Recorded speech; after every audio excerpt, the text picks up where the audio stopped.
Whose body of light would want to blind you and burn you?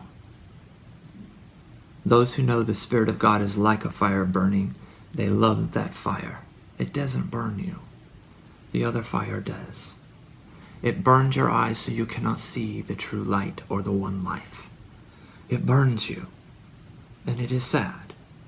It hurts you, yet you still live. That is not the light we worship. So we don't worship the air of Luz, the light air. Sometimes the lighter you are, the heavier you bear down on others in order to be lighter. An aristocracy bears down heavy on those below them. You think they are light, and not so light. Sometimes I wonder who is black and white. You may think about that when you think about your degree of light. What are you earning, and what burns there? We don't earn the glory of God. But we know the glory, and we remind everybody of that. And that is glorious. So, next time you talk about your degrees of light, Mormons, I'm going to go, wait. Are you too white?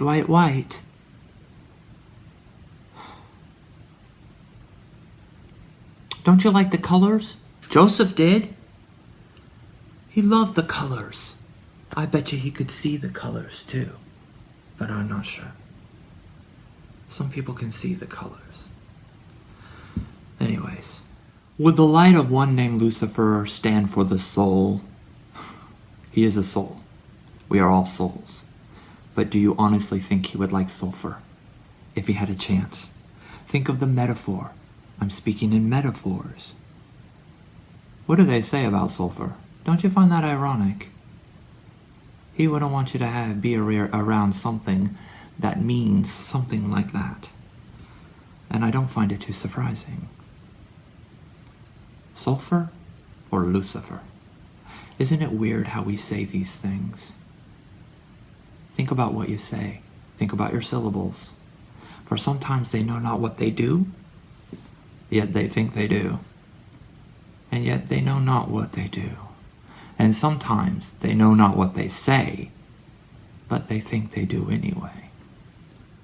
Sir Isaac Newton wrote about the metaphor of alchemy, as Mormons like to call it, the refiner's fire. And he wrote about sulfur.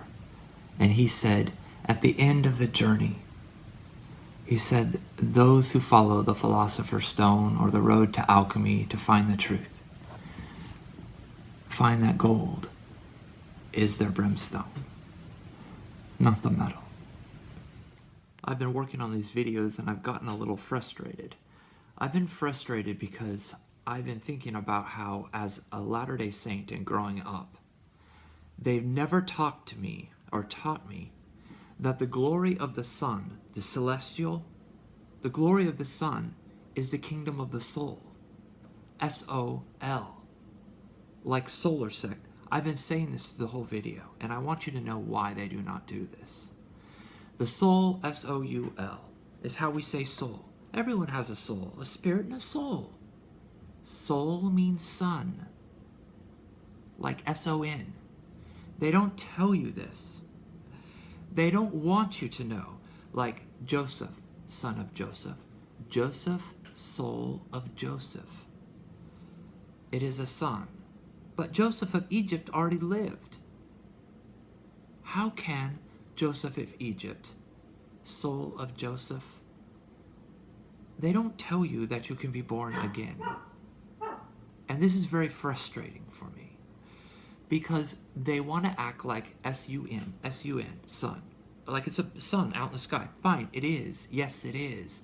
But it is also S-O-L, like soul, like in Spanish, like S-O-L-E, the soul thing that is all souls. This is so simple, folks. It is simple. That is one of the things they leave out. And it makes me wonder if they do it on purpose.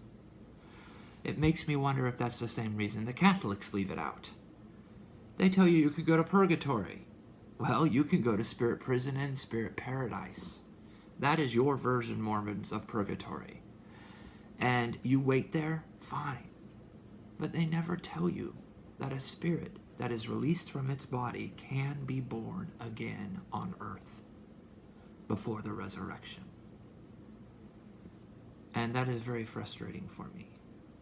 Because as a Mormon primary student, I was a CTR, I went through Cub Scouts and Boy Scouts, and I went through young men's, and I was a priesthood holder, I passed the sacrament, and I was a teacher and I blessed it, and I was a priest and I baptized people. I was a missionary. I was a ward missionary. I was a gospel essentials teacher. I was Sunday school teachers. I taught, and they never teach you that. Why don't you teach them that? Stick your hand in a glove, the glove's the body. The body dies, you go to spirit world. You can be born again. You might not have been done yet. And I don't understand why they do not teach this. And to me, that should not be a secret. Why do people not want you to know that? I can only speculate.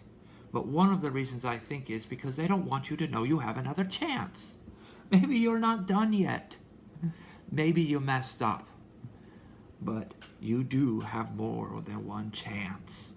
Chances are chances. God makes chances. He doesn't take them. From whom would he take them from?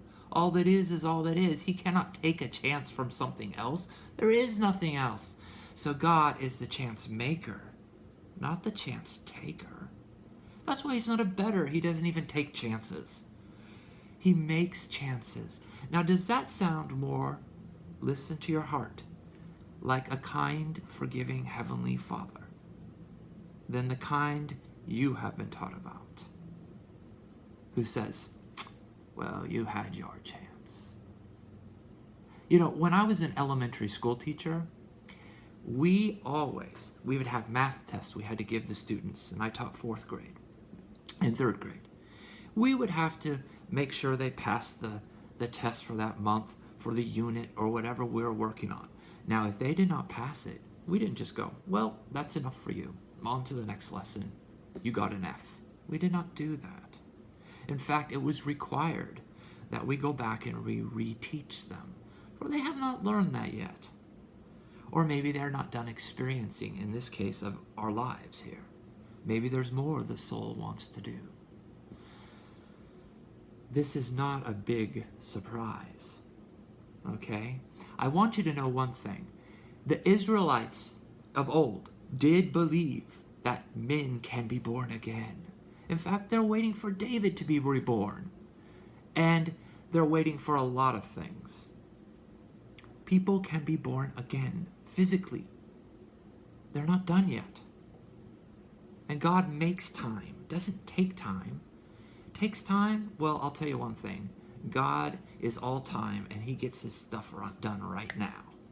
Everything just has a way of working, because he is the work and the glory. And that is frustrating. And that is a sign to me that there is a lot left out from your church. And you may be on the road to the fullness of the gospel, but you do not have the fullness yet. There is more to heaven and earth, Horatio, than are dreamt of in your philosophies. There's more to heaven and earth than you know. And this shouldn't be a big surprise. You even said the gold plates had more that was left to be revealed. I'm not even going to go and speculate about that right now, because I don't know. I had never seen those gold plates. But I will tell you, this should not be a big surprise. Heavenly Father is much more kinder and merciful than you think. And even a David would know that. So, please do not judge the soul. Don't judge it.